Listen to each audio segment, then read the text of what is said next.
What's your sense of the damage inflicted on Iran? We know that the supreme leader was killed in the attacks. We also know that its military capabilities were weakened considerably. What's your take on the damage so far?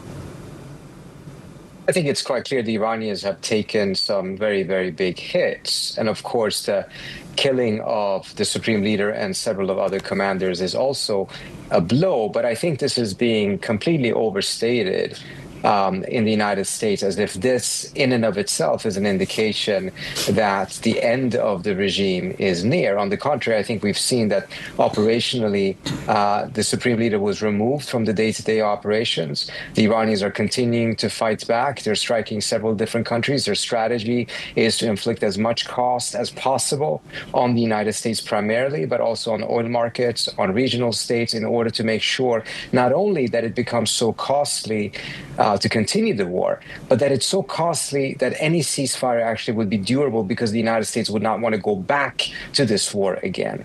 Whereas the ceasefire that was struck in June of last year, the Iranians believed was premature, and it only led to the United States coming back and bombing Iran a couple of months later, because it ended up becoming so cost-free for the U.S. to do so. Fereidun Fesharaki, do you agree that it will be difficult for a regime change? I mean, people talk about how this country has a history of 2,500 years, and a lot of things are ingrained. I totally disagree. I think the Islamic regime is a paper tiger. I think it will fall apart and regime change will come. The 4 weeks that President Trump mentioned may be some reasonable number, but to assume that there is an inherent cohesiveness and power that can sustain and make it tough for the U.S. and its allies. Striking at Dubai residential areas is not really expression of power. It's expression of desperation and weakness. So I think that it will fall apart and the regime change will come. The problem is that what does regime change mean? But I think this system cannot survive. Somebody inside the regime, I expect somebody like President Rouhani, former President Rouhani, or somebody like him, will separate and will make a deal with the U.S. Trita, what's your definition of regime change, and why do you think there is a plan? Some say perhaps Plan B, Plan C, Plan D, as one of our guests actually talked about. Well, first of all, I do agree that I do think that this system is not in any way, shape, or form durable in the long term, or perhaps even in the medium term. But that is not what we're talking about here. I think the Iranian calculation is that they just have to outlast Trump.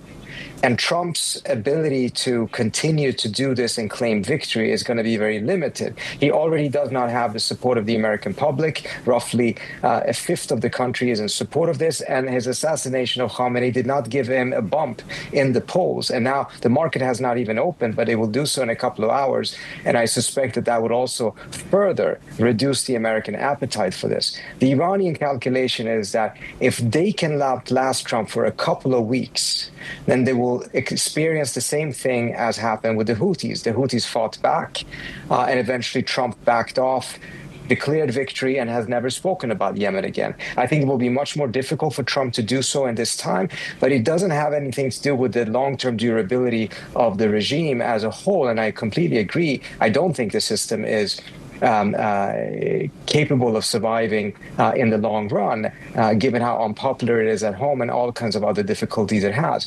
But that is not the metric in this situation. It is whether they can outlast Trump for a couple of weeks, given the challenges that he will face in the United States. But Trita, Trump has shown he doesn't need the support of the American people. He doesn't need the support of Congress to go ahead with plans that he has. I mean, the attack over the weekend showed exactly that.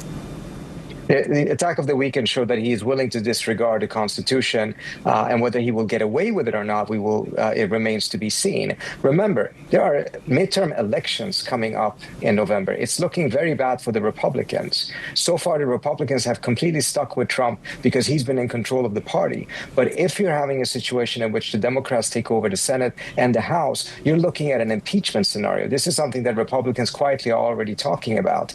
And this war, particularly if it doesn't go well, and so far, despite taking out the Supreme Leader, there's not clear indication that it actually will go particularly well for the U.S. And it's also clear that Trump has put forward some very difficult to achieve objectives. If it doesn't go well, this is going to have a very profound impact on the November elections that already do not look particularly good for the Republicans. Fereidun Fesharaki, what's your take on the opposition? Some suggest that it is not coordinated, it is not quite ready to take over. Well, I mean, there are two scenarios. The most popular person is the former Crown Prince of Iran, Reza Pahlavi.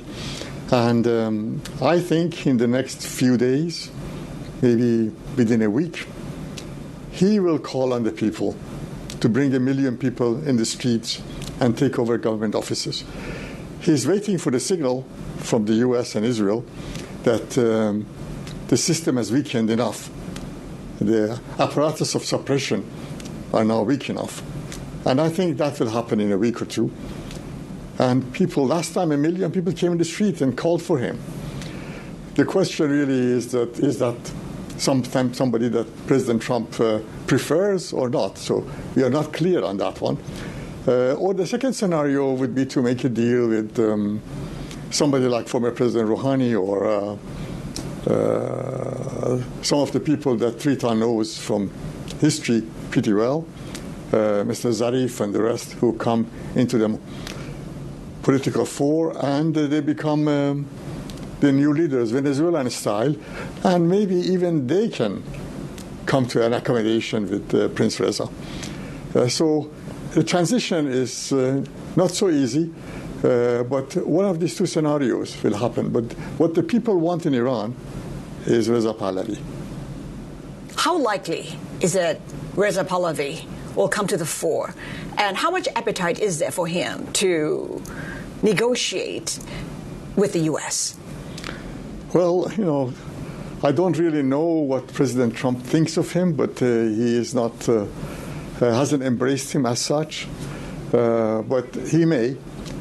So if you want somebody who is liked by everybody in Iran and all the Iranian expatriates outside, the vast majority, there's only one candidate, and that's him. Trita, what's your take on the possible successes? Trump himself did say he had 3 in mind. First of all, I completely disagree about the prospects of Reza Pahlavi or his popularity inside the country or outside of the country. He certainly has more popularity than he did a year or 2 years ago, undoubtedly.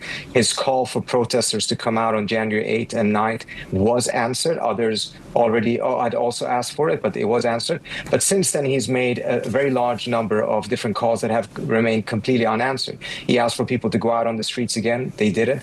He asked for them to go out on the balconies and protest. They didn't. He called for oil strikes. That didn't happen.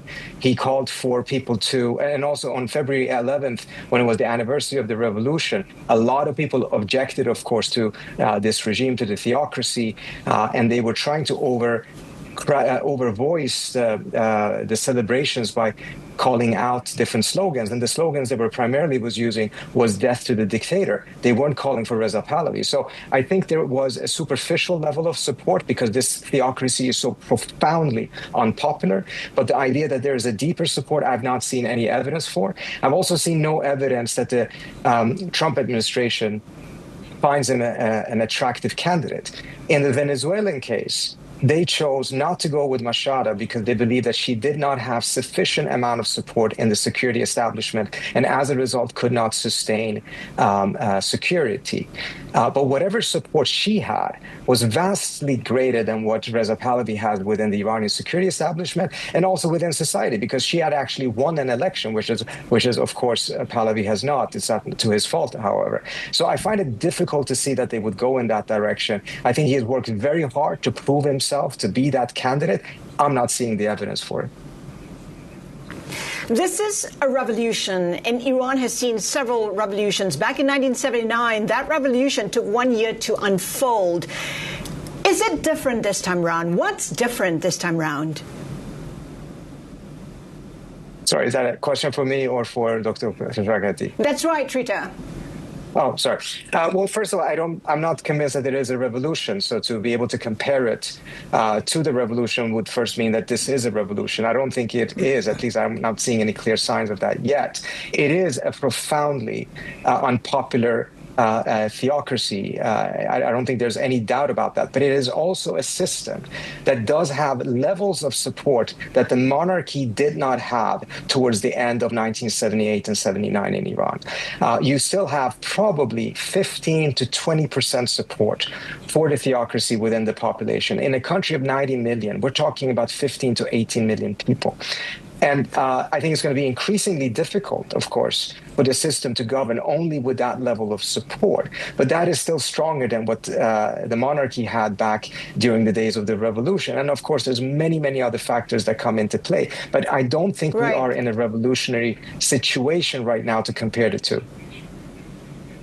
Well, Trita, the people call it a revolution. The international community calls it a revolution as well. People want change. People want a new life, a better way of life. Fereidun Fesharaki, your take on whether this revolution is different from what you've seen before?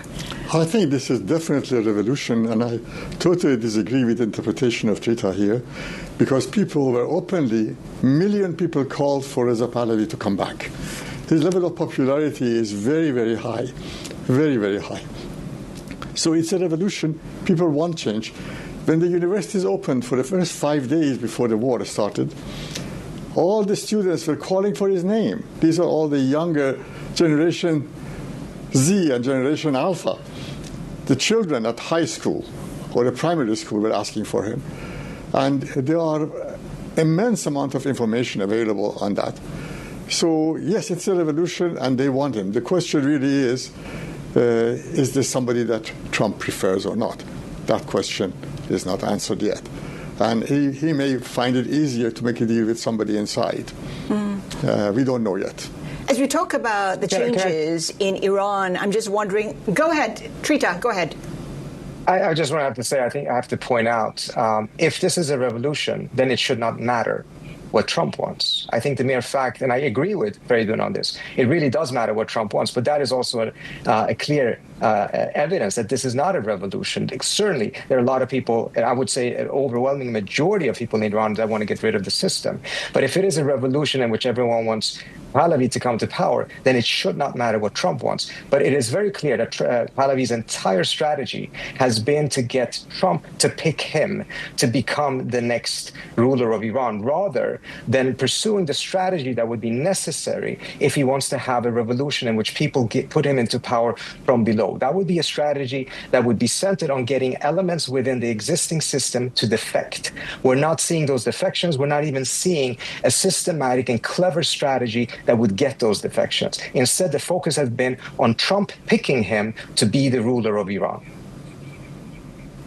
What role do we see for the Revolutionary Guard? Fereidun Fesharaki, your take on whether we will see that change. Might we see loyalty being broken because perhaps the interest, vested interest of these Revolutionary Guard? I think another few weeks of 2-3 weeks more of the hitting them hard, it might crack, and there might be groups of them who will separate or try to take over the country and try to run it themselves, and they try to make a deal. So that is definitely possible. Are they ready to do it right now? Today, it's only 48 hours since the the war began. So we have to wait for a week or two to see what the impact of the softening up process is. What do you see happening in a week or two? I feel that many of the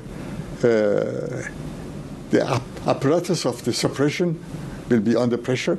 I see Reza Pahlavi giving a call for the people to come out, and they will come in the streets and they take over government offices, and the apparatus of suppression will back off, and the system will fall apart. And Trita, what do you see in a week or two?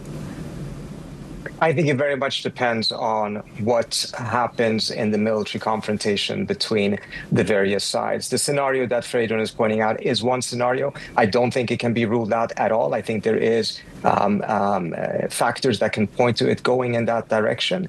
But I think there's plenty of more question marks. I don't believe the system will go without a fight.